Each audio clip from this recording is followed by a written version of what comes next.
I don't think there's a sentiment or a phrase that breaks my heart more than that one.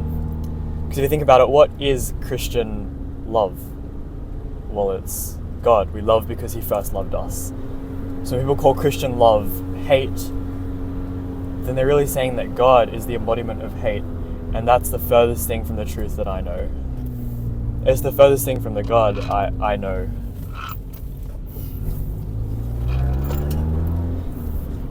Yeah, this is a sentiment, if you haven't heard it before, that usually only comes up online in the comments of Instagram Reels or whatever.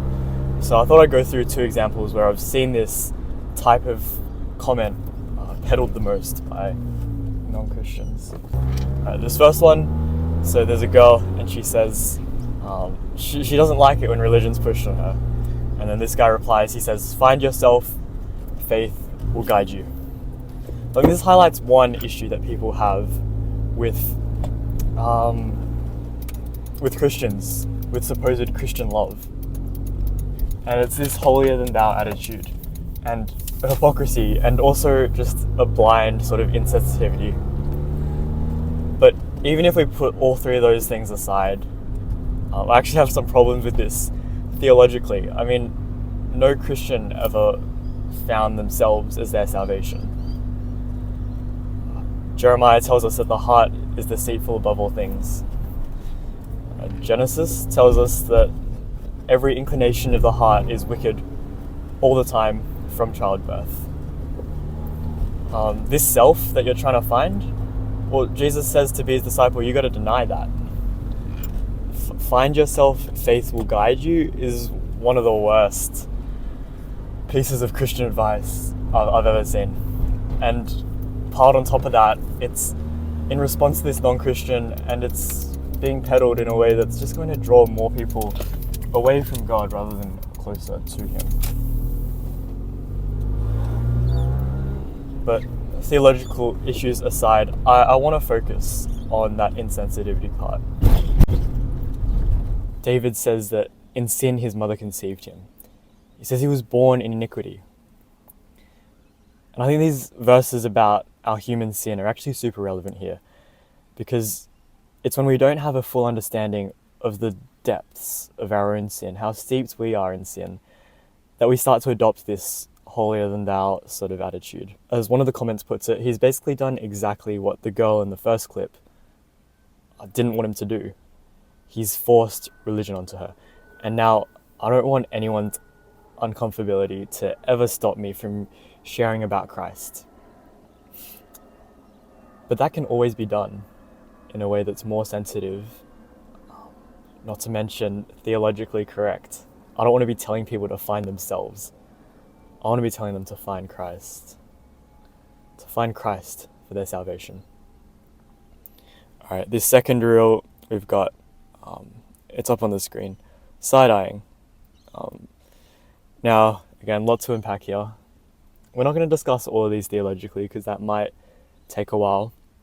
What I do want to focus in on here is how a non-Christian would react if they saw this. Because even me, as a Christian, I see this and I think, well, the Christians in my life constantly side-eyeing and judging me like that. I can't even imagine how a non-Christian would feel seeing that. When I post a piece of content, the question I'm asking myself is this going to bring people closer to Christ or further away? That's the question I'm asking myself. And I think it's a question most creators should be asking themselves. I saw someone post this thing, and he was reflecting. He was saying, do I use my platform for God, or do I use God for my platform? And I think this is a key point where we can distinguish between, or which of those are you really? Because when you're bringing people further to Christ, closer to Christ, then yeah, you're using your platform for God. You're building towards his kingdom. But when you use the name of God to put yourself on a higher pedestal, to get more followers, to come off as, I don't know, some Christian alpha male, that's a common aesthetic that's going around, that's when you're starting to use God for your content and not your content for God. There's a story of a pastor who's trying to reach one of his friends, trying to bring him along to church. He's trying for 20, 25 years. Eventually he asks him, okay, what's the one thing that would convince you to come along to church? What's the one thing that's stopping you? And he says, well, there's too many hypocrites. If all the hypocrites stopped being hypocrites, I would come along. So the pastor looks at him and he says, yeah, there's a lot of hypocrites, but there's always room for one more. I guess at our hearts, we are all hypocrites. We might confess one thing, but our actions will never line up perfectly. And that's the beauty of the gospel, that it's Jesus who brings transformation, not ourselves. We don't need to find ourselves. We need to find Christ, and we need to become so engrossed in his word and the transforming power that he brings by his Spirit. Now, I just want to clarify that I don't think any of these creators were truly acting out of hate. I think they were, at their core, trying to bring more people to Christ, or at least trying to uplift existing Christians, which is just as noble an endeavor to pursue on social media.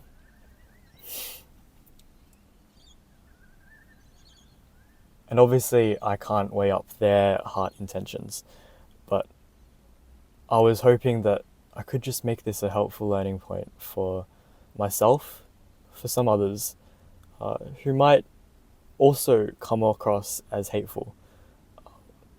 I'm sure there's plenty of times in my life that a non-Christian has interacted with me and thought, okay, that guy, he's full of it. He's not loving. He's not following the example of Christ who accepted everyone. He's being really hateful. I'm sure there's plenty of people who have thought that about me. And by highlighting these two clips, I really just want to highlight two issues, not the pieces of content, just the issues that they reveal. So that first one, a holier-than-thou attitude, and the second one, hypocrisy. So with those two in mind, let's have a look at what Christian love really looks like. I'm going to open up my Bible to 1 John chapter 4. Alright, 1 John chapter 4. Follow along. This is verse 7. Dear friends, let us love one another, for love comes from God. Everyone who loves has been born of God and knows God. Whoever does not love does not know God, because God is love. This is how God showed his love among us. He sent his one and only Son, into the world, that we might live through him. This is love, not that we loved God, but that he loved us and sent his Son as an atoning sacrifice for our sins. Dear friends, since God so loved us, we also ought to love one another. No one has ever seen God, but if we love one another, God lives in us, and his love is made complete in us. The love described here is the furthest possible thing from those two first issues we've outlined. It's not a holier-than-thou attitude, because God is most holy, most set apart, and yet Jesus Christ gave up that set-apartedness, that holiness, to come and dwell amongst humanity. Philippians 2 says that he didn't consider equality with God something to be reckoned. He gave it up, condescended to our level. He gave up his holiness. He didn't hold a holier-than-thou attitude. If anything, Jesus had a less holy-than-thou attitude, even though he was most holy. Even a demon in the Gospel of Mark confesses, you're the Holy One of God. If a demon can confess it, we should be able to confess it. And yet, Jesus didn't hold it as something to be reckoned. And that second issue, hypocrisy, it's the furthest thing from hypocrisy as well, Jesus' love. The furthest thing from hypocrisy, because Jesus led by example. He practiced what he preached. He didn't say one thing and turn around and do another. And the epitome of this action-led teaching? Well, it was when he went to the cross. When he died, took upon all our sin as the Holy One of God, what he didn't deserve, and died in our place.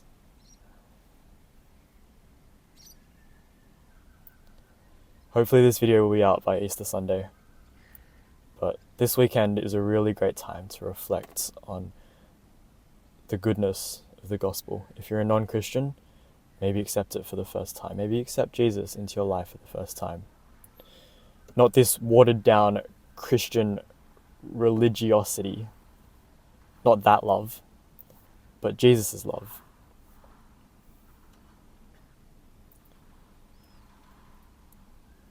Or if you're a Christian, sit for a bit and reflect on how truly good the gospel is. Never lose sensitivity to just how incredible it is that God himself became flesh and dwelt among us.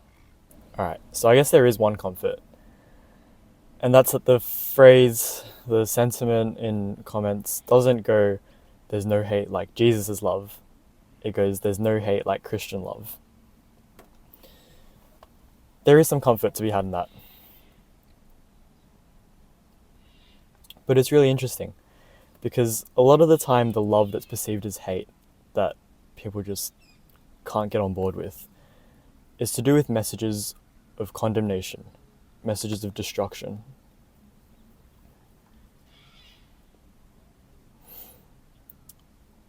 And guess who talks about destruction, about eternal damnation, the most?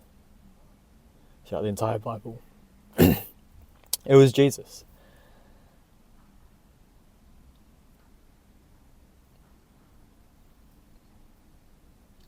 So it makes me wonder, what's the solution here?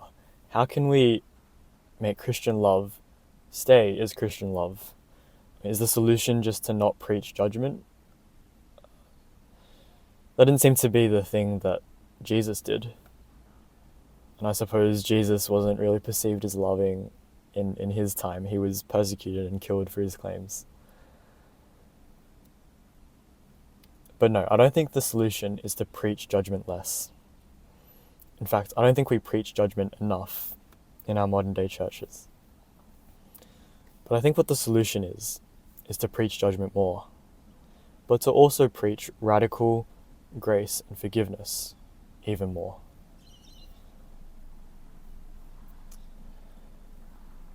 That's the gospel. That all are condemned, all have fallen short, but that in Jesus there is grace.